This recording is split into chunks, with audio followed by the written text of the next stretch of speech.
There's a reason that MetaMask is so dominant. There's a reason that Infura is so dominant. There's a reason that these wallets that were built out in Ethereum, became so dominant in the space, because money was put towards that. I don't know. I felt like this connection to like Bitcoin as the asset. And so we were just like, okay, well, how can we build applications that allow for people to do things with their Bitcoin, right? If you have this money thing, that's great, but people need to be able to do things with it. If it's just sitting there and it's just a pet rock, then it's just like gold. It's no better than gold. It's going to go sit in a vault and nothing's going to happen with it. So yeah, we got really excited with Bitcoin-backed loans, started building applications with that, got some funding. At the time I was working for a company called Consensus, which is a big Ethereum company, and we pitched them our idea, and they were our first investor, and yeah, we were on the road and just started building. Think about your security before you need to, right? And I think that's what's happened to a lot of people. Like back in the day, Bitcoin was $10, $100, $1,000, right? We didn't think, you weren't thinking at the time that, it's going to be worth $100,000 for a single coin. And so, you were thinking of that Bitcoin in terms of it being worth $1,000, not $100,000. Well, if you're buying $100,000 Bitcoin today, you should be thinking in terms of eventually it's going to be worth $1 million or $13 million. So think of that security ahead of time before you need to. Otherwise, it's going to catch up with you. And you don't want to be the guy in LA that, their house burns down and, your crypto's lost. So you've just heard from Matt Black, Canadian entrepreneur and founder at Atomic Finance. We first met at a Bitcoin Bay meetup where he was giving a talk on potential upgrades to the Bitcoin network. His knowledge and optimism about where Bitcoin could go was absolutely infectious, and I knew from day one of this podcast that I really wanted to have him on. So yeah, let's just not waste any time. Let's dive right in. Matt, welcome to the podcast. Would you mind telling the folks at home how you got into this wildly exciting space?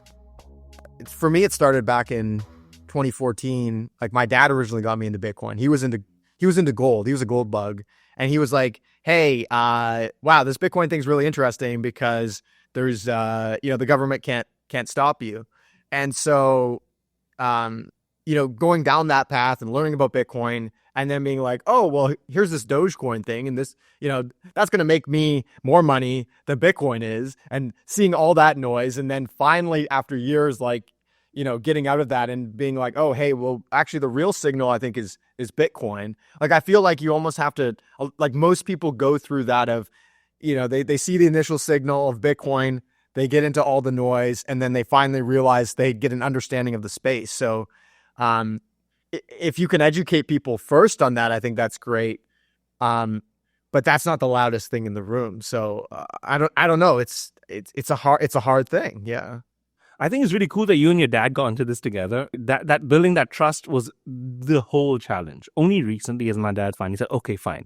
I can see you're happy here. I can see you're doing things here. It's cool. But it took a while. So how did that affect your journey in the space then? Like, you had the support of those around you going into this. So what kind of risks do you think you were able to take that other people wouldn't have been able to? I guess for me, when I was at university, so I came out here, I went to University of Waterloo, and I was there for a couple of years, and it was while I remember sitting there at, in class and seeing, Bitcoin just went above 10K, and, I kind of got that push from my dad, I suppose, to say hey, you need to get into this. If you don't focus or start doing something in the space, you're going to completely miss it. And this is the opportunity of a lifetime to be building something in this space. And so most parents would be like, oh, okay, go to university, focus on it, do your studies, go graduate. And my dad was like, hey, you need to get out of there, which is insane. But honestly, it was amazing because that push allowed me to say, hey, you know what? I do want to focus on at the time crypto, because if the Ethereum seed in Waterloo was really big at the time. So, hey, I do want to focus on this. I think programmability of this is going to be huge. How can I learn about this? How can I go down the rabbit hole? How can I build things in that space? And maybe if I didn't have that support or that pressure, I wouldn't have made that leap. So, yeah. So once you realize, okay, I have this support, How did you go about finding your next push in that space, knowing that, you have backing here? Yeah, I guess it came from looking at what was in this space already. So, or I guess what didn't exist actually. There's something happening in the space. You got to get into it. And there's going to be tons of stuff that is going to be built. Like this is the new financial system. This is the way that money is supposed to be. Why don't we have internet money? But if we're going to have internet money, well, then you need infrastructure built around it. And so then that's where, for myself, I got really into DeFi, decentralized finance. How can we, originally for us, it was like, yeah, like Bitcoin's really great. And my dad had some Bitcoin, but you don't want to spend Bitcoin to, pay for expenses. So that's where for us at the time, like Bitcoin backed loans became really exciting. So for me at the time while I was at Waterloo, it was just like, hey, like there's this Ethereum hackathon going on. There's ETH Waterloo at the time, way back in 2017. Let me start going to meetups. Let me start meeting people, find out what people are building, and then go down that rabbit hole of like, okay, well, what is the thing that I want to build and what do I want to contribute to the space? Yeah. Nice. So what were the first sort of applications that you felt most comfortable expressing yourself in this space? I guess, yeah, like as I mentioned, it was like Bitcoin backed loans seemed like the most obvious ones because I found myself, like I went all in. I was like, yeah, like why do I have a bank account? Like why, the bank account, banks can freeze your assets, which, that's kind of a foreshadowing to 2021 with the truckers. But,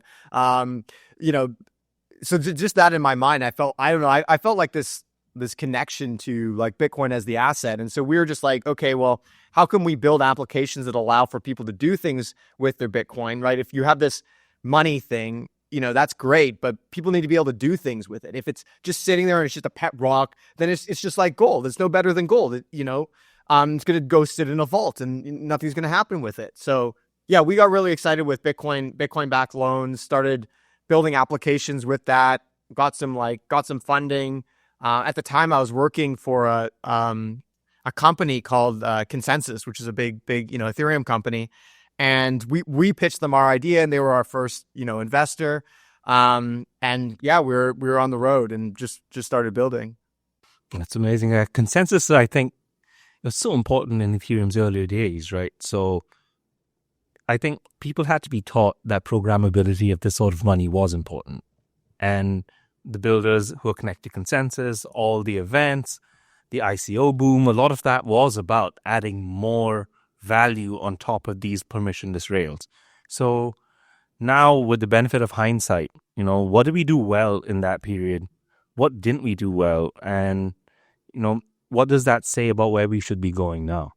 Well, I think, a lot of people like to say shit about Joe Lubin for, and about the Ethereum Foundation and the pre-mine and everything about it. But I think one thing that they did really well was that they actually put their money where their mouth was to actually build out the space, right? There's a reason that MetaMask is so dominant. There's a reason that Infura is so dominant. There's a reason that these wallets that were built out in Ethereum, became so dominant in the space because money was put towards that. Was an excessive amount of money put towards tons of other things that didn't go anywhere? Yes, absolutely. But it still was really useful for those things. And I think that's actually something that's like missing in Bitcoin, which is that, okay, well, Satoshi kind of gave us this gift of Bitcoin, but then kind of left and there was no one to pick up there's no equivalent of Consensus, right? There's no equivalent of Consensus to kind of push everything forward. And so you don't have that great user experience in Bitcoin. And so that's I feel like one of the really big things that we learned from that was that you do need something to kickstart it, and that user experience is really important, I think. Yeah. So do you think we've gone some way towards fixing these user experience hurdles that we had initially, or is there still a lot of work left to do? Well, I feel like every time someone comes up with a solution, that creates a new problem. Well, because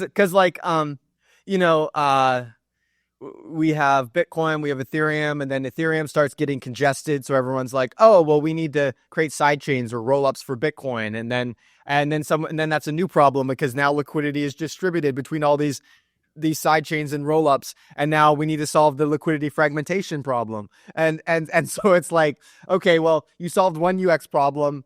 of like high fees, and you created a new one, and then now we're creating stuff that's going to solve that problem, and eventually we come to equilibrium. So have we gotten closer to, oh, your average person, using Bitcoin or using Ethereum or using all these things or being self-sovereign or having their funds in cold storage? We made some progress. I think it's easier for people to know, oh, hey, what's a hardware wallet, or not get scammed. We're not quite there. I think there's a lot more work to do on user experience for making it simple for people. Like, because I think the reality is, like, most people are probably just going to put their funds on like Wealthsimple or put their funds on, Coinbase or somewheres where it's like, oh, I just need to log in and then it's there for me. So we have more work to do. Like, I don't think self-custody is an easy thing, right? Like if you think about, okay, your net worth, right? And where are you going to store that? Most people today store it in a bank, and they don't realize that the bank is just rehypothecating and then lending it out a million times. So they say, okay, well, I want to store it myself and I want to store it in a secure manner. Well, what stops someone from hitting you over the head with a wrench and taking it? Or what stops, or just the idea of, well, what happens if you're in LA and there's a huge fire, right? Are you going to be able, or is your net worth lost, right? The equivalent of having money under a mattress. And so, I feel like there are like these improvements that are on the horizon for like self-custody for Bitcoin. And like, I think Ethereum has made some progress too, but there are things on the horizon for that. But they haven't been implemented yet. So that's a big problem. Yeah. That is the whole issue, right? Keeping it safe and the human tendency to make mistakes. So how do you think we can balance this responsibly? Like, do you have any, as an experienced head in this space, for the newcomers who are going to be rushing in, hopefully now, if there was one thing you could tell them to be safe in this space, what piece of advice would this be? One piece of advice. Well, we don't have to restrict yourself to one. We can go through in order of the most important, I suppose. Like 100, but what's the most? I mean, I think like we're at the point where most people, if you're buying like a small amount of Bitcoin, a small amount of crypto, are probably just going to have it somewhere as custodial. But then it's like a situation where once you get up to a certain amount of capital that's there, you should probably be thinking about like how to secure it yourself. And so I don't know. I guess my advice would be to, a lot of people I think it is a situation where if you're buying $100 or you're buying $1,000 of Bitcoin, yeah, something like the ETF probably is a reasonable solution. And it sucks to say that, right? Because it's like, oh, we've lost, because that's a reasonable thing to do. But I think it is important to start looking into, you should look in, I guess the one piece of advice would be like, think about your security before you need to, right? And I think that's what's happened to a lot of people. Like back in the day, Bitcoin was $10, $100, $1,000, right? We didn't think, you weren't thinking at the time that, oh, it's going to be worth $100,000 for a single coin. And so, you were thinking of that Bitcoin in terms of it being worth $1,000, not $100,000. Well, if you're buying $100,000 Bitcoin today, you should be thinking in terms of eventually it's going to be worth $1 million or $13 million. So think of that security ahead of time before you need to. Otherwise, it's going to catch up with you. And you don't want to be the guy in LA that, their house burns down and, your crypto's lost. So, of course, hodlers earn quite a bit, because if you just forget about it over a 5-year period, that's better than making a bad trade, right? So there must be a middle ground, right, between actively trading and just sitting on it. And I think this is where atomic finance could come in, right? Yeah, well, what we've built is more for I guess slightly more advanced folks to be able to. So we used to have a previous product, but that's been we've shut that down since. And it used to allow for folks to get access to like a covered call strategy, so you'd be able to make like a small amount of yield on your Bitcoin. And I think that can still work, but I think it's a little bit more advanced. The more recent product involves like manual options. So if like options contracts, it allows you to you can buy a call, which means I'm betting on the price going up, or buy a put and I'm betting on the price going down. So that can be useful for, if you want to hedge your bets and you're worried about, hey, I think Bitcoin's going to go down lately and I want to protect my position, like doing a protective put, then something like that could be really useful. But yeah, I mean, like yield on Bitcoin is a really hard thing, I think, and there is risk. There's no free lunch. There's no free lunch with like getting yield under Bitcoin. Whatever you do, there's going to be some risk associated with it. So, for example, if you're doing a covered call strategy, so you're selling calls, well, the risk is that you do get called, right, and that you don't get that upside. And so that's the other advice I would give people is like, if anyone's promising you risk-free yield, like, you probably are the yield, like that's the problem. Yeah. So MicroStrategy, the way Michael Saylor just buying Bitcoin with borrowed money with very little interest to just come later, like he's buying it with free money. Is this good, bad, or undecided for the market in your opinion? I think MicroStrategy either goes to zero or becomes the most valuable company in the world. Like there's no in between because he's doing it at such an accelerated rate now. I've tried to go through the scenarios of what causes this to fail. Like, okay, well, if people stop buying his bonds, well, that's a problem. If Bitcoin stops, going up, then that's a problem. But in general, if things are starting to accelerate such that the United States is looking at a strategic reserve, and so can he keep doing this? Maybe. It's a weird thing because the value of the stock is a multiplier on the actual Bitcoin that he has. And so naturally you would think, okay, well, that premium should not exist. So you should probably short MSTR and you should go long Bitcoin. Well, that's exactly what a fund did. And, they're getting wrecked right now.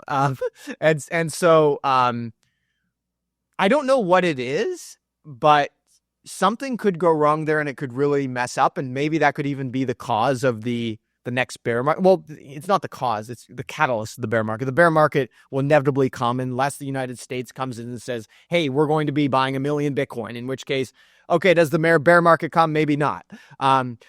But otherwise, there will most likely be a bear market in, end of 2025, 2026. And so, can that continue forever for MSTR? Maybe, maybe not. But I don't see the obvious thing that causes it to immediately stop working. I don't know. Like, how about yourself? Like, look, analyzing MSTR. Like, is there something in particular that doesn't work there? So I almost think it's too good to be true, and that's where my skepticism comes in, because it's like cheap money to buy an asset that is it harder than the US dollar? It's the hardest form of money we have as of now, right? Bitcoin. So it's like, okay, what's the catch? And that's always my question when things look so good. What's the catch? I think this is like a lifetime of being in this industry, being online. When things look too good to be true, that's the first question that comes to mind. So, so that's mainly where my skepticism lies. But also, I'd like to be optimistic because if this works, it's great for crypto. And I think we need something to go our way, right? For the last 4 years, pummeled down. Of course, a few months doesn't put into perspective the roller coaster that the last 4 years have been. Totally. So what do you think's been done right in these 4 years that makes this moment earned? What's been done right in the past 4 years? Well, let's see. We're going back 4 years, 2021. Well, Luna wasn't great. Yeah, so post DeFi summer and FTX. FTX wasn't great. Yeah. You know what was good? FTX being cleaned out, BlockFi being cleaned out, all the nonsense being cleaned out of the space. I think we needed a cleansing.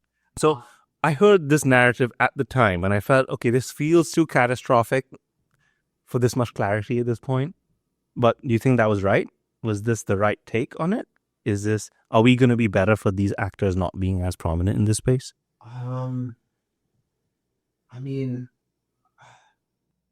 I think it was like necessary to get out all the nonsense because, FTX was literally sitting there with no Bitcoin on their balance sheet and SBF was going on podcasts, spreading FUD about Bitcoin. And because he needed the price to go down because he was short Bitcoin. Like, and is there other players today that are in a similar position? Cough, Binance, right? Like, a certain cleansing is necessary. And I think the other thing at the end of the day is that with with Bitcoin, you can't just print more, right? This isn't a 2008 situation where you just print more. And so, is everybody going to be more careful now because that occurred? Yeah. Are they going to be more careful about lending out their Bitcoin now? Yes. And I think those are good things. It sucks that pain had to occur, and we couldn't have just, figured it out at the time and not had all this euphoria. But since then, I think there's been, everyone kind of regrouped. Everyone went back to building during the bear market. And everyone was just kind of focused on the signal instead of the noise for a couple years. And then I guess just going back to building, I think has been really good. I think we've finally gotten back to the more noise. But just as an example, like this is kind of the first bull run or most recent bull run where like Bitcoin has outperformed, Ethereum, for example. Hey, let's just focus on sound money for a second instead of all this nonsense, instead of all this lending, instead of all this stuff blowing up. So I think that is, I don't know, I think that is a positive thing. Yeah, what are your thoughts? So I don't like how thin the narrative's been stretched in some ways, because there's so much stuff happening and so many things. Like, how do you say which one is the lasting thing that's going to pop or not? Like, I see so much stuff being built on Solana. I don't like a lot of the projects, but I love the user experience. Yes, I agree with you. It's funny. The first time I used Solana was like a couple days ago, and it was literally because of the Trump thing. I was like, you know what? I'm going to put $100 in, and I fully expect it to go to zero. Anyone who's buying meme coins, expect it to go to zero, by the way. Fully expected to go to zero, like doubled overnight. And I was like, wow. And then just getting into it, I was like, wow, this user experience is actually really nice. Just having that same experience that you have in Ethereum with MetaMask, spin up a seed, but then every transaction you do is instant. And then I went to sell a couple days later. The chain is completely congested, having all these problems making a transaction. It's like, oh, okay, well, here's the trade-off that you have. You have this great user experience when it works, but when it doesn't and it's congested, you have a lot of problems. And so I feel like that's the trade-off that you get with Solana. So in their defense, the congestion was like globally unprecedented. Like, some say it was like 5x the max volume we've ever seen on ETH at its peak, So it was truly the whole world rushing on to buy on Solana. But Solana, this 2025 is going to be a huge year and this is coming from a lot of the projects in the space. So lots of ETH L2s are coming out. Then we have Solana is going to do a massive upgrade called Fire Dancer, which is allegedly going to enable 1 million TPS on the blockchain. Cardano is doing something similar. They have this thing called Doom Hydra. So Hydra is the network that will enable the super high speed transactions and that TPS. Allegedly, it also hit 1 million. So as this demand is coming, we're creating space for this. So as someone who's building in the Bitcoin space, Bitcoin isn't working up to 1 million TPS, isn't doing this. Yet it is still the king. It is still the one that's the most valuable in the space and the most desirable in the space. What do you think it's doing right to retain this? And do you think it's going to need to, bend to these requirements of more programmability like the other networks are right now?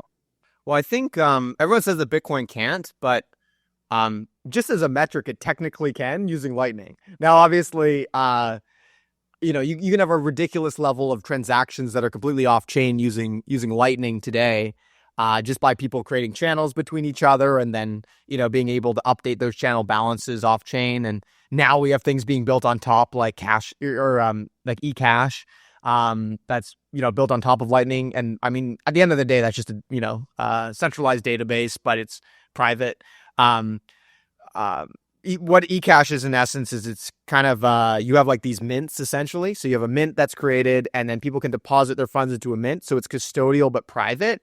And obviously you can have a ridiculous level of, transaction speed with that. So I think we already have those elements in Bitcoin today, but we don't really have it for programmability, right? We have it for payments, but we don't have it for, I guess, smart contracts, right? The way that you do smart contracts on Bitcoin It is actually possible to do. It's using a thing called discrete log contracts.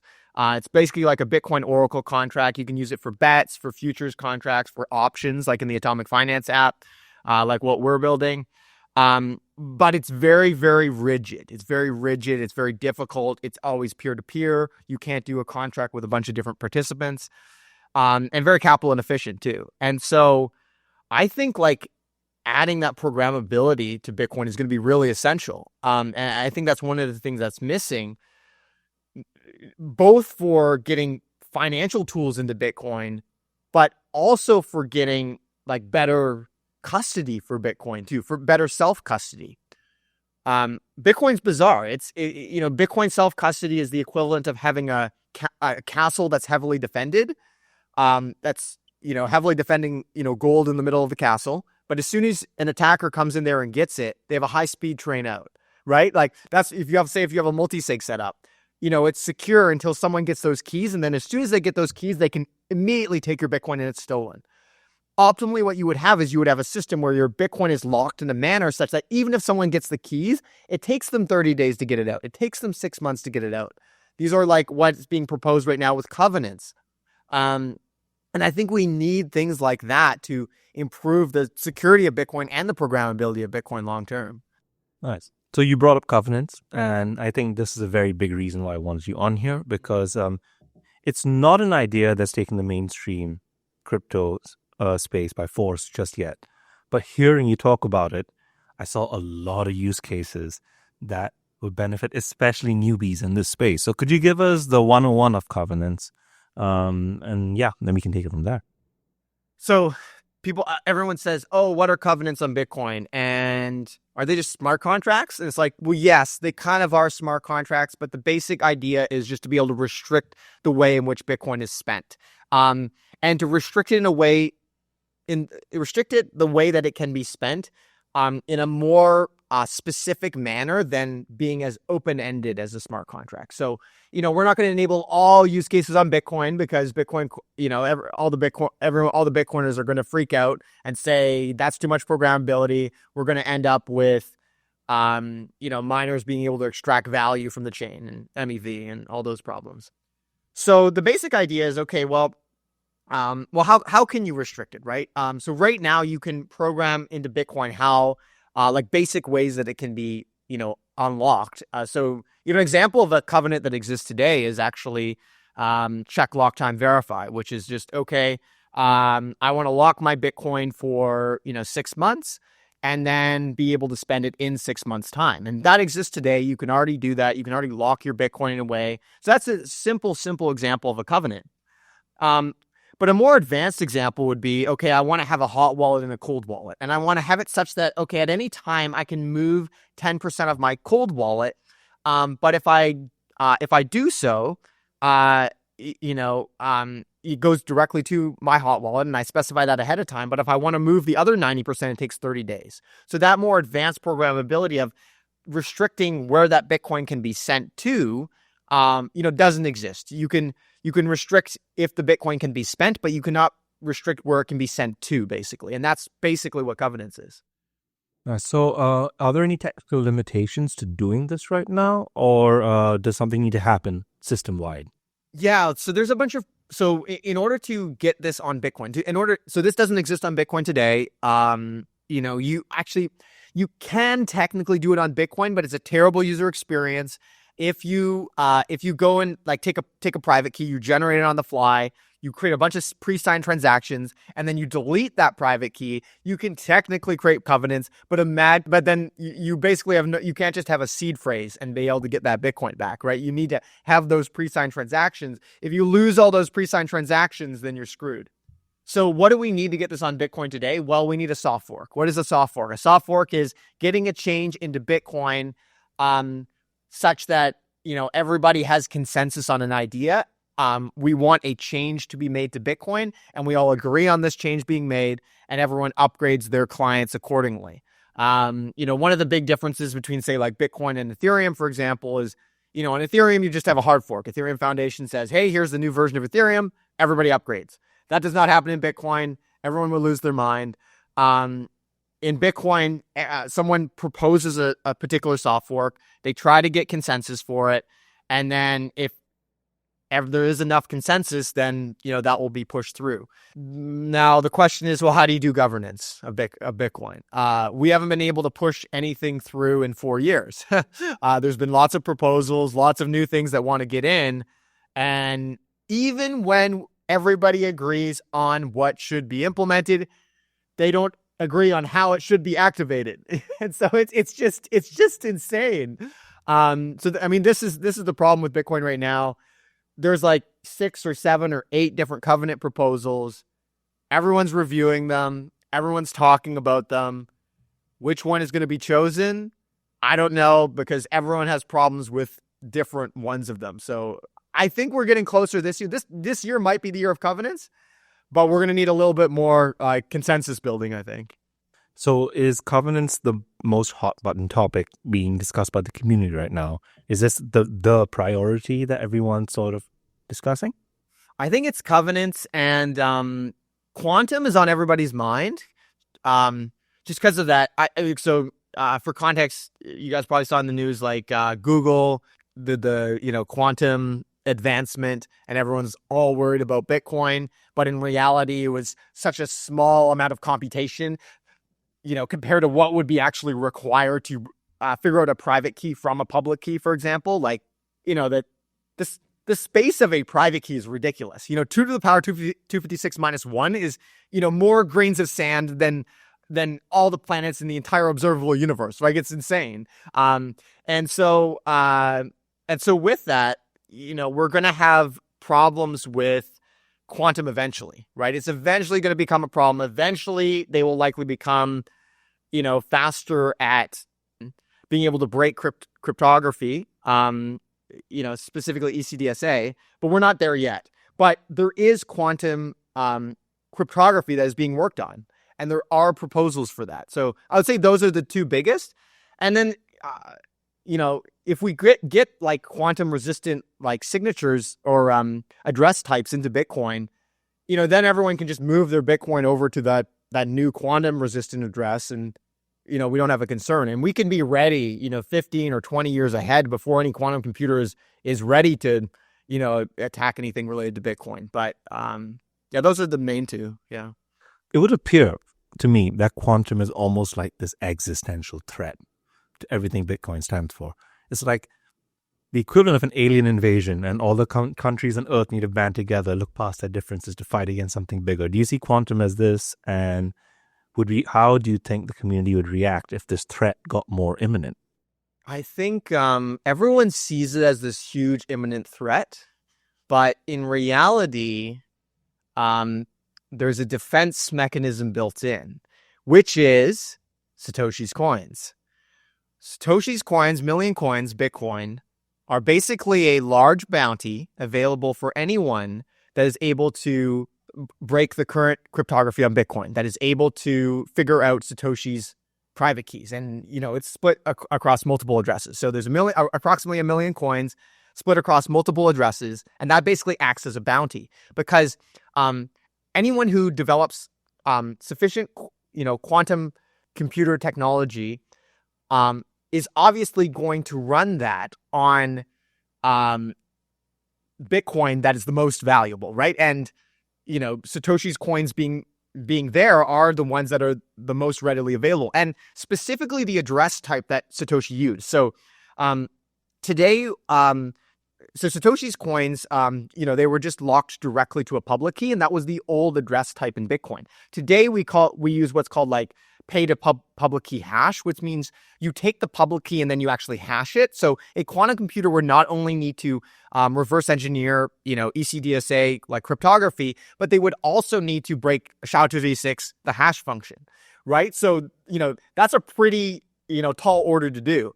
So Satoshi's coins are the most at risk, and that basically acts as a bounty. If everyone in the community suddenly notices that Satoshi's coins have been moved, which a bunch of people are watching, well, then that's an immediately a warning signal to say, hey, this has been broken. We need to do an upgrade. And then that means that you likely have a period of time, right? Say if it takes say if they're, Satoshi's coins are broken up into, 100,000 coins in, 10 different addresses, and it takes 1 month to get that 100,000 coins. Well, that means you have 10 months to implement this, and everyone can probably come to consensus in 3 months. And we also already have quantum cryptography ready to be able to be implemented. So that basically kind of is a protector for everybody else's coins on the network to get that upgrade in, before all of Satoshi's coins are gone. Nice. I never thought of it as a bounty like that, but that's a really cool way of thinking about it. Yeah. The least secure coins, they're there. They have it moved. And yeah, proof of concept. Get this if you put your money where your mouth is. Get these if you think you can beat the system. Exactly. Well, and I think Satoshi did that on purpose, because why else would he use why wouldn't he have moved his coins from the legacy address system unless he had that in mind? I don't know. Maybe that's me thinking too forward. Maybe that's me thinking that Satoshi's so forward thinking in that manner, but it's possible. I don't know. So let's zoom out to the macro. Where does crypto go from here? What are your thoughts on the incoming U.S. administration? How much of what they say do you think is, just theater versus actual objective? And how can my community distill between the two? Do you have any shorthands for making sense of what's happening in this market right now? I think it's good to remember the politicians will always disappoint you. But I'll give Trump this one. He freed Ross Ulbricht. Ross Ulbricht was the creator of the Silk Road, which is a Bitcoin marketplace for buying and selling, items. It included drugs as well, but it was used for other things. And he was put in jail for 2 life sentences plus 40 years. He's finally free. Ross Ulbricht is free. He kept his promise. Yeah, he created a meme coin and it put a bad taste in everybody's mouth, but he did free Ross Ulbricht, so that's a good thing. What do we expect in terms of a strategic reserve? Well, there's like 11 states that have put bills forward towards, having a strategic reserve. His family is like pretty into DeFi, into crypto with World Liberty Fi and all this stuff. So do I think it's going to be a crypto-friendly administration? Yeah, it probably will. Gary Gensler is fired. Do I think there's going to be a lot of nonsense at the same time with, hey, the Trump meme coin for this, or hey, we're going to have the Barron meme coin now? Yeah, there's probably going to be some of those. There's going to be more rug pulls that occur. But it's going to be friendly for crypto. So, with the good, you get the bad, which is the nonsense at the same time. And I think that's what to expect. But I would say never expect too much from politicians, because they'll usually disappoint you. Okay, right. That's very balanced perspective on that. Yeah, I can totally vibe with that. Yeah. Coming to some sort of conclusions about programmability, is there anything that you think we should be focusing on as a group, collective? I think we all need to come to consensus on the fact that Bitcoin should not ossify at this time. And, software, right? Software needs to be updated. Software needs to change over time. It needs to be updated. It needs to improve. And I think it would be a real shame if Bitcoin just stayed the way it is right now. I think that would be really unfortunate. So I do think we need to come to consensus on which change should be made. Now, there's different options, right? You've got, as an example, opctv, check template verify. It just allows you to specify, hey, these coins should be, restrict where they go next with a really simple hash. There's other ones that are like opcat, which is like the everything opcode, because suddenly if you enable opcat, you can literally do AMMs, automated market makers. You could create Uniswap on top of Bitcoin. You could create, side chains on top of Bitcoin. It's like the everything opcode, because it's going to enable so much different stuff, but people are worried that it enables too much stuff. There's things like OpVault, which is much more focused on, hey, let's create vaults for Bitcoin and self-custody. So there's a couple of different options here for what we could possibly implement. And I think everyone just needs to come to consensus on, what is the best one. And maybe everyone doesn't agree on what the perfect one for them is, but we all agree on this is kind of the minimum change that we need that is sufficient for now. And then we can come back to the table later and activate something else. So, and I think the obvious, one for that is something like check template verify. It's a opcode that is literally was proposed all the way back in 2019 by Jeremy Rubin. Everybody kind of hated on him for trying to push that forward in 2021. And now everyone is finally coming to the realization that, hey, a lot of the ideas that he had, a lot of the things that he talked about were actually really important. A lot of Bitcoin core devs, they kind of have the opinion of any change to Bitcoin should do one thing and one thing only. And I think that's a difficult perspective, because any change that is actually helpful is obviously going to be useful for multiple things. And I think if you can just go and define what those things are and what those things aren't, then it's much easier to come to consensus on that. So, is it a pro or a con that, there's been fewer Bitcoin forks and stuff? Like, there's been fewer critical, like differences of opinion that made people think, okay, I need to do this on my own now. I need to fork Bitcoin and pursue a different vision. Is it a good or bad thing that we've seen this sort of slow down or kind of almost disappear entirely? I think it's inevitable that over time it slows down, because, in the early days, there's less repercussions for something occurring wrong, because everyone can come together and kind of fix those problems. Like, as an example, in the early days in 2010, Satoshi disabled a bunch of opcodes, like 13 opcodes in a single, commit. And no one came to consensus on that, right? He was the dictator of Bitcoin at the time, which is fine. That's totally fine. That's how a project needs to start. And he left the project a few years later. So I think it's inevitable that the number of changes needs to reduce over time. But if it stops completely, I think that becomes a big problem.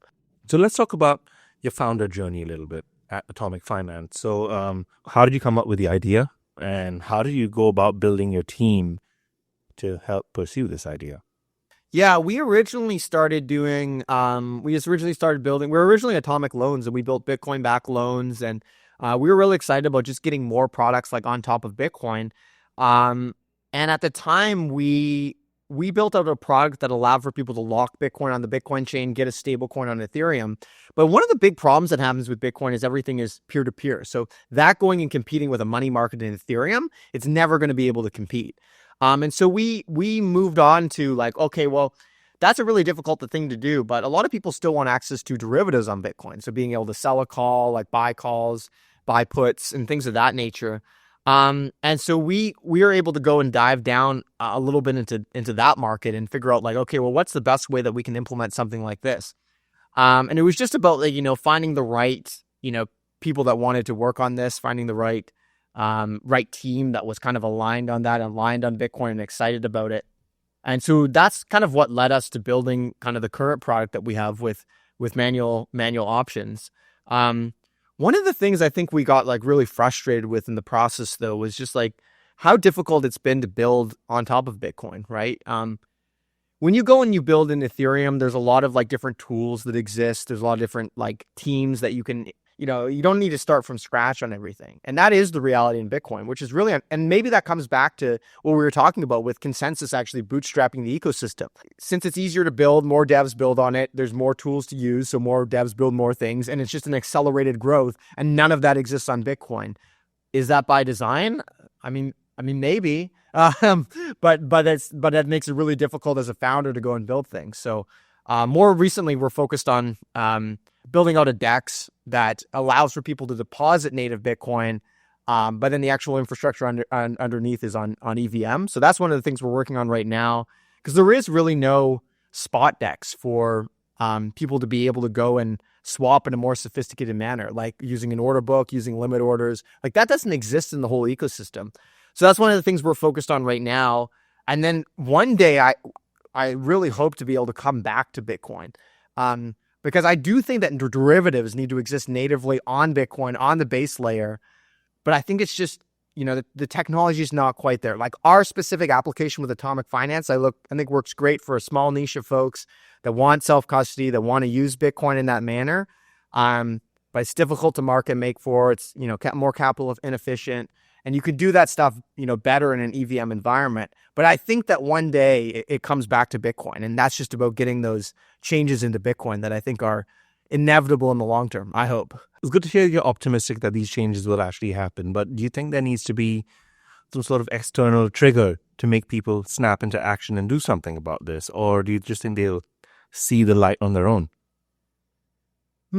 Is there something that is going to snap people into action? Well, I don't think there's anything in particular. In fact, snapping people into action, I feel like has the opposite effect, because if someone comes in there and starts crying wolf, then you actually have like a knee-jerk reaction, I feel, of the community that is almost a defense mechanism that exists of like toxic Bitcoiners that are just like, absolutely not. I don't want that change. You're attacking Bitcoin, right? That's the classic term. You're attacking Bitcoin. Jeremy Rubin was like, called an attacker of Bitcoin for 3 years for him trying to push this change through. And now that everyone calmed down, everyone's kind of on board. So I think it's actually not about like, hey, snapping everyone to action. It's about a slow, like, it's just about, I think, organizing the information in a manner that everyone has the opportunity on their own time to learn about these things and then feel comfortable with that over time. I think that's actually the best method of getting people on board, because I think if you try to snap everyone into action, I think it actually has the opposite effect. And I think we've seen that when we tried to get, CTV in 2021, 2022, 2023. Yeah. This is now the second bull run that you have been a founder for. Mm-hmm. Can you tell me a little bit about your first bull run, how that was, and then what have you learned now ahead of your second bull run? Yeah, the start of the first bull run as a founder was I got a phone call from my co-founder at like 6 a.m. because Bitcoin had just fallen from like $9,000 down to $5,000 and was still dropping because it was COVID, which was pretty intense. And we had a lending product out there, so we were concerned about liquidations for our users, and we had just launched the protocol. Super, super stressful. Obviously, the bull run came and Bitcoin went all the way up to 50, 60K. I think one thing that you learn in the space from being through a few bull runs is obviously that all these things happen in cycles. You need to be a lot more loud during the bull cycles, and you don't need to be as loud during the bear, right? So everyone's fighting for attention during the bull markets, and so you need to be that much loud about what you're building, attracting customers.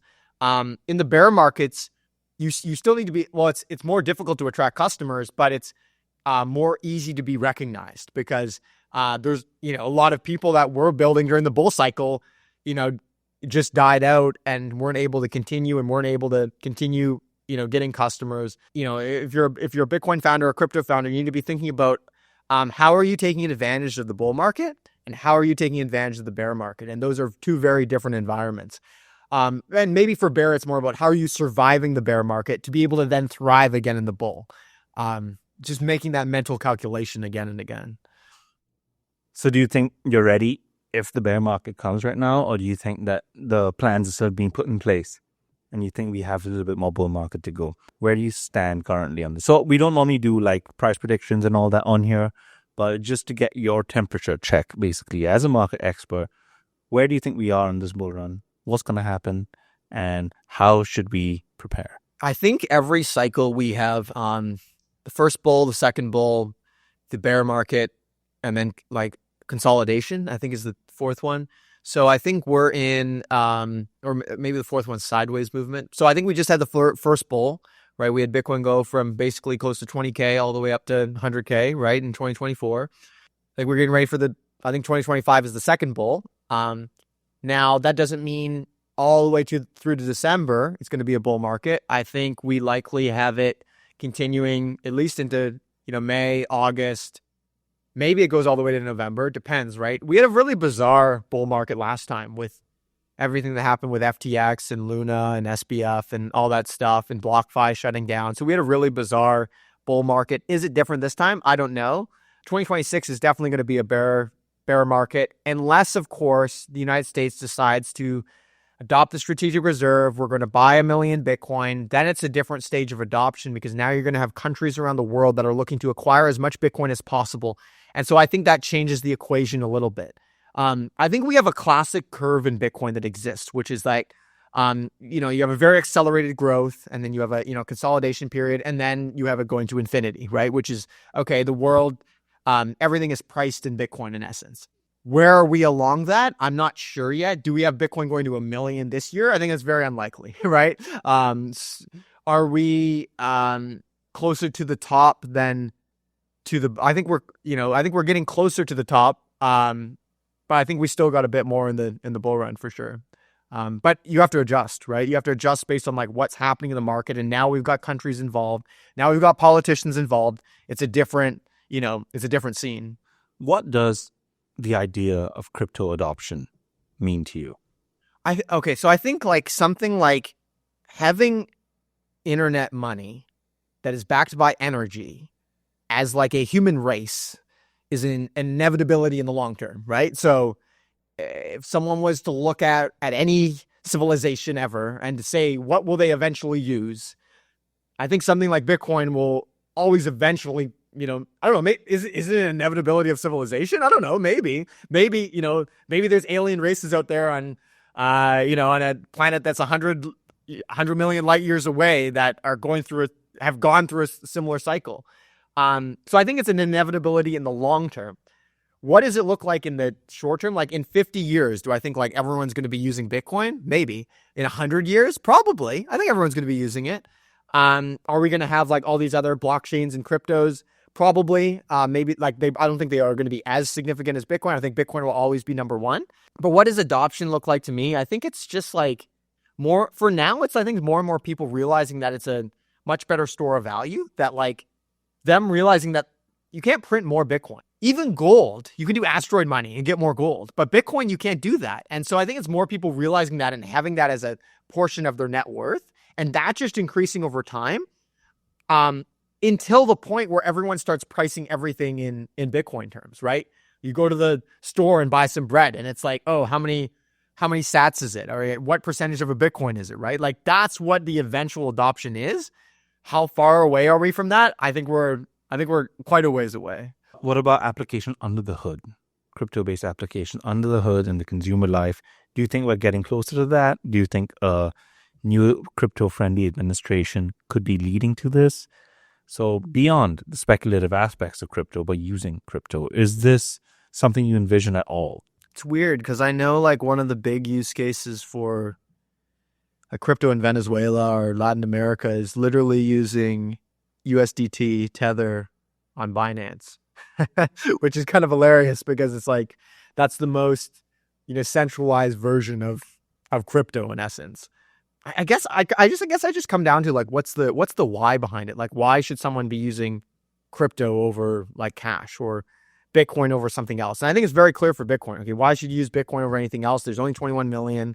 Why should you be using like something like USDT or stable coins? Well, I think that's really useful for cross-border stuff or, remittances or things of that nature. And so I guess maybe that just comes down to people being more comfortable having it on their phone, being able to send it, being able to go to the like gas station or pay for something using it. I think that's where we really get closer.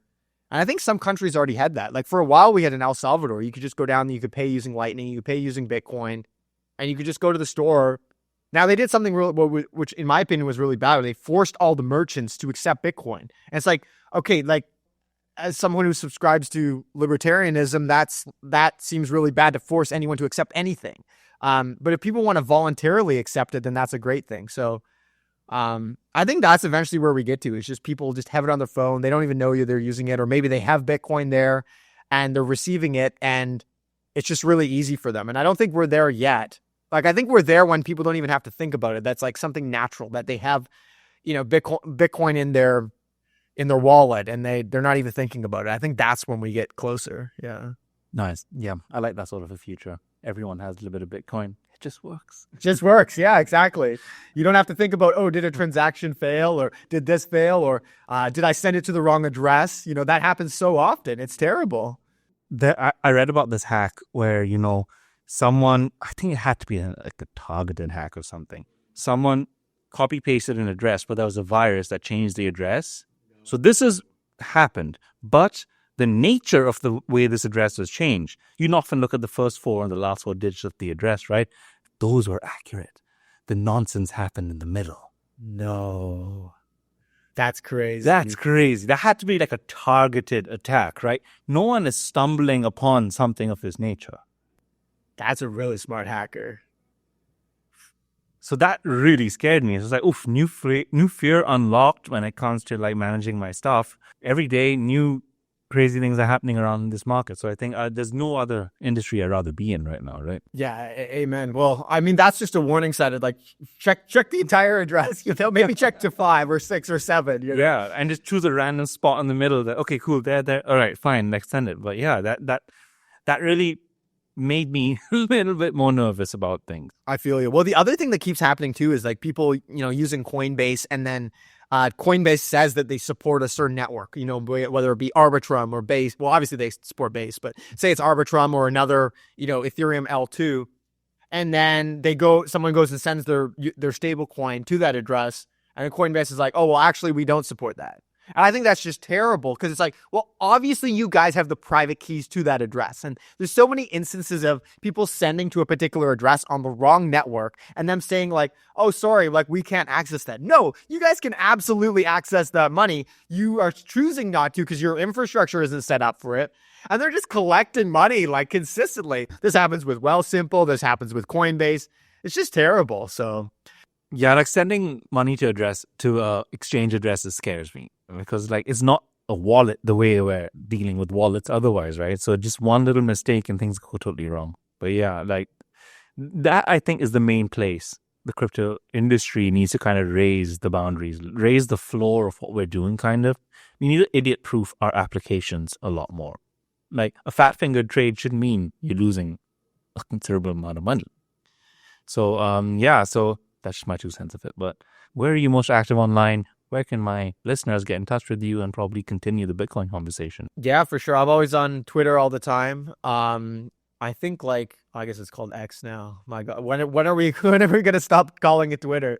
I think there's a really good community on there. I think all the Bitcoin and crypto communities on X these days, and there's some really exciting like Twitter spaces that are popping up. Bitcoin Engineering Hour talking about Bitcoin consensus, what changes need to get in, stuff like that I just find really exciting, and I think is going to really push the conversation forward. So great. And do you have any calls to action for the folks at home? Is there any website they should listen? Any apps they should download? Yeah, if you're if you're into Bitcoin and you're into options as well, check out the Atomic Finance app. We've got some other stuff that we're working on building right now, but that isn't quite ready. So we're coming soon. More coming soon. We shall be sharing the updates. Is This the New Internet podcast as they come out? So don't worry. All the developments from Matt and Atomic Finance, you will hear from them very loud and clear. So any last words for the audience, Matt, before we wrap up? Any words of wisdom from a Bitcoin veteran? People enter uncharted, choppy waters. I would say stay safe out there, stack sats, and just make sure that you watch closely what's happening. Tell your friends about Bitcoin. Spread the good word. If I think the more people that you get into it and start learning about it, they go through their first cycle, they're going to thank you for saying, hey, maybe they say, hey, I'm annoyed you got me into Bitcoin because I'm down and it's the bear market. But 4 years later, 8 years later, 12 years down the line, they'll be like, thank you for getting me into Bitcoin. That's what I would say. Right. The real gains are the friends we made along the way. So amen to that. Take care all. This is Marv and Matt in downtown Toronto signing off. Take care and catch you in the next one. Bye-bye.